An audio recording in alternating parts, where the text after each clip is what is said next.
Hello and welcome to my channel.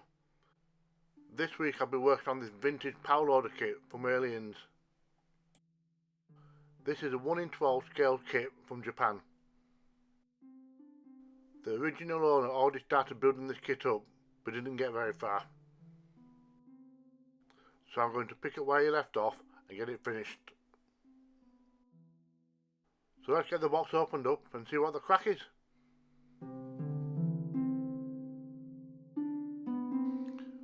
We have the original instructions, which is very useful. Even though it's in Japanese, there are picture diagrams to get us through.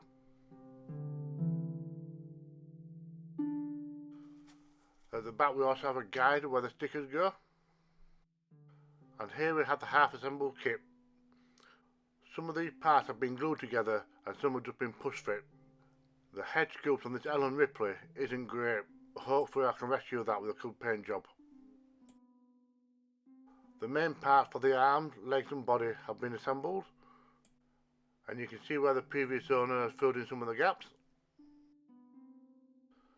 There are still plenty of components to assemble from the sprue, plus a few more loose parts in the box.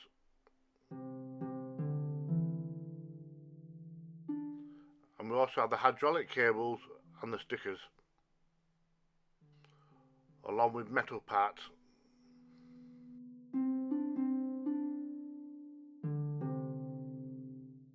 Right now I just need to work out what has been done and what still needs to be done. And right off the bat I found the hydraulic piston for this arm. I intend to build everything up in sections, that way I can paint it separately and assemble it all once it's painted.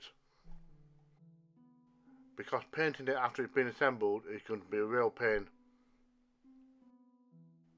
Ripley's arms had already been glued together, so he just needs to do the same for the rest of the body.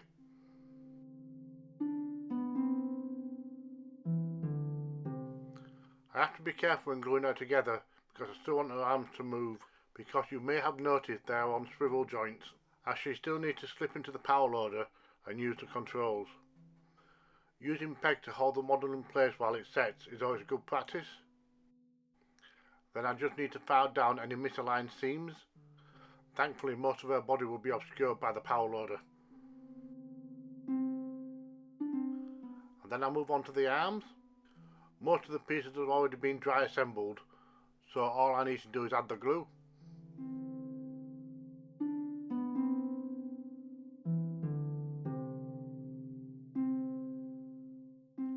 And once again I repeat the same cleanup process as I did on Ripley. There are some additional parts which need adding, so I'll cut them off the sprue and then glue them into the appropriate places. The upper pegs fit in quite tight, so I'll just push fit them into place for now, as I intend to paint this first before I attach it to the main body, and this way I don't fully commit to a pose. Most of the main body has already been assembled, but there are a few pieces still yet to add. And this is the base for the flashing light on top, but I can't add the light itself until everything else has been painted. And then I have the two aerials to attach at the back. Now the reason why the power loader has aerials was so that you could hide the cable which helps support it on set, otherwise it would have fallen down and crushed the actress. As per usual there are plenty of seam to remove, but luckily for you I didn't record most of this. I still have a few pistons to add to the leg pieces, and they attach easily into some peg holes.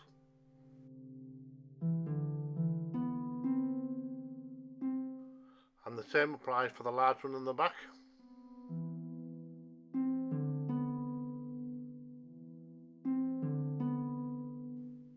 And then I just have a few other pieces to assemble before I move on to the painting phase.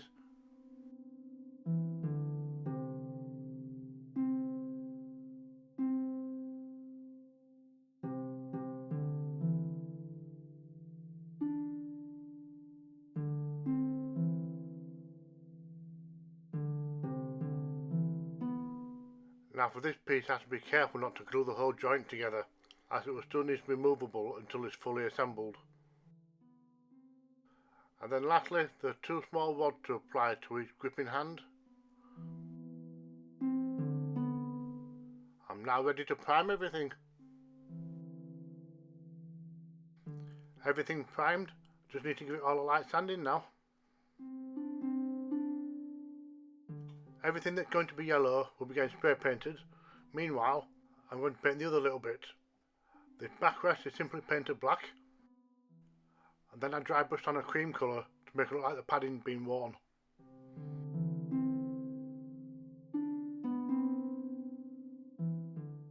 And the biggest task is to paint Ripley. The sculpt for this is pretty decent, with the exception of the face. I think the face belongs to a distant cousin because it doesn't bear any resemblance to Sigourney Weaver. Thankfully, a lot of this figure will be hidden by the power loader, so I don't need to be too accurate with my details.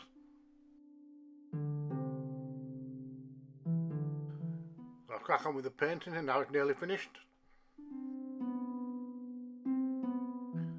Then I add a grey wash to help dirty up a little bit. This will also help define the folds of her clothing.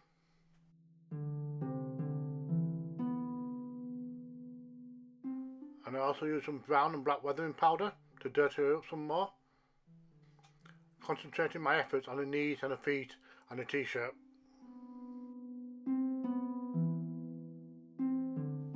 The power loader has now been painted yellow, and now I can paint those areas which are black and silver.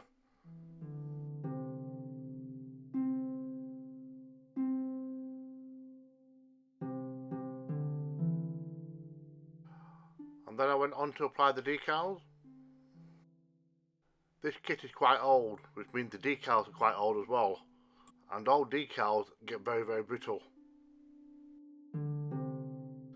I had no problem applying some of them, but others I got into trouble.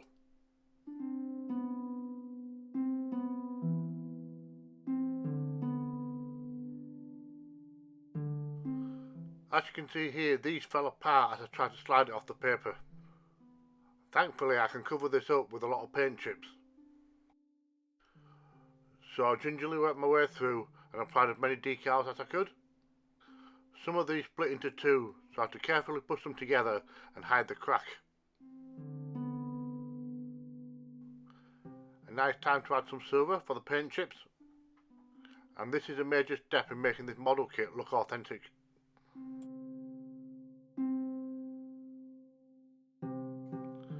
And this decal slipped out of place while it was drying, so I'm now going to use silver to make it look like paint had chipped off the whole area.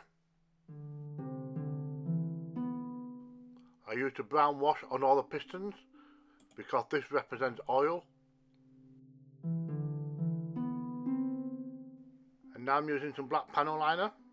This will seep into the gaps and bring out the details, and will also help sell the illusion of scale.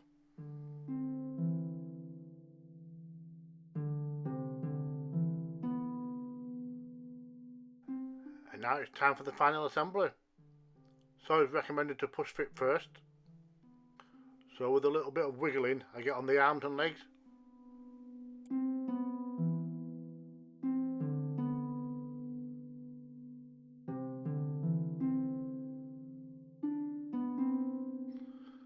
Then I add the padded back plate.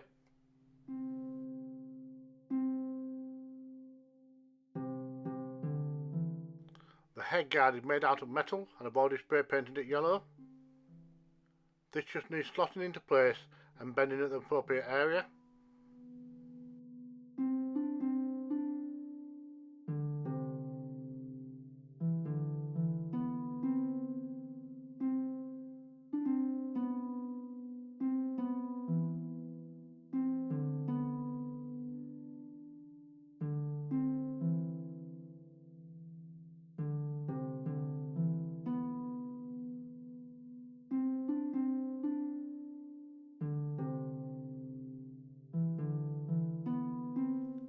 And now it's time to add Ripley. Because she's in a very static pose, this will reflect on the power loader as well, as the arms and legs need to match her movements.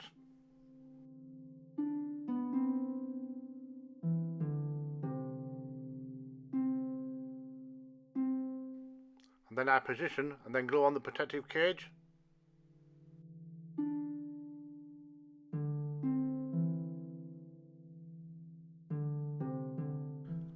using a drop of super glue I add on the lamp on top.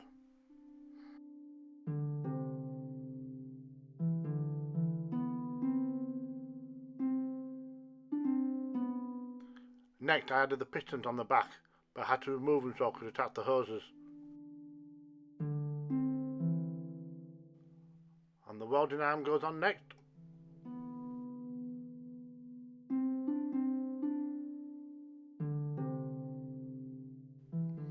And now for the job I've been dreading.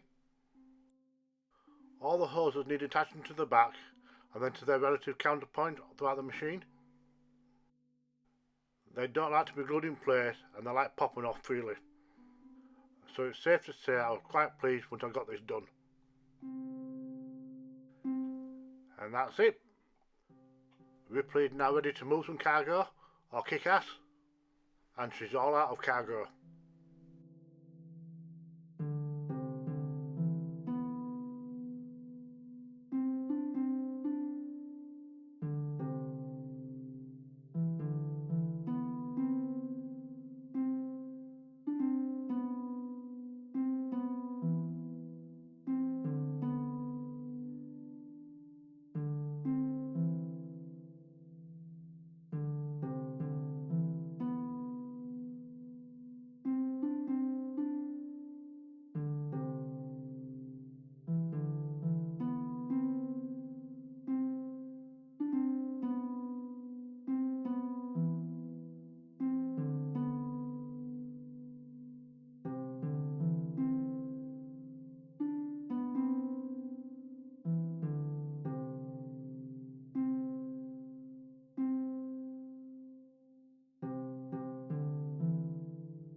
Thank you for watching. Don't forget, if I can do it, so can you.